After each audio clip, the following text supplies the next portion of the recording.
আমাদের বাকিরা তো বলছে, হ্যাঁ, আপনি একটু বলুন, বাংলাতে বলুন একটু, সাধারণ কি মানুষ তো বলার জানতে আছে। মূলত কি কারণে কি যাওয়া কারণে? হঠাৎ করে এই নির্বাচনের প্রাক এখন মুহূর্তে? এখন যদি ভারত সরকার আমাদের সঙ্গে কথা বলতে চায়, আমরা কথা বলতেই পারি। এবং আমাদের যে মৌলিক যে চাহিদা, মৌলিক যে ডিমান্ড, এই ডিমান্ডটা সমর্থন করলে তো কোনো আপত্তি নেই।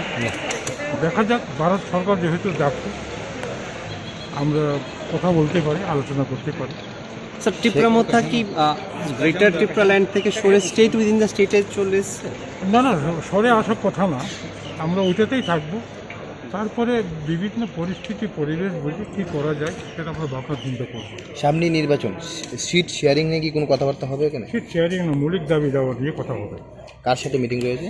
ভারত সরকারের সঙ্গে কথা হবে, অথবা আমাদের স্বরাষ্ট্রমন্ত্রী বা প্রধানমন্ত্রী, যেই হোক, হতে পারে। কে কে যাচ্ছেন আপনারা?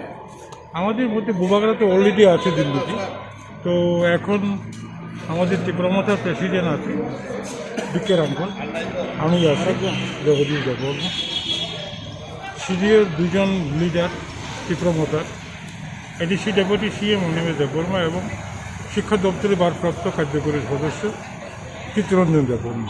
আমরা 5 জন মিলে কথা বলছি। Thank you. Thank you.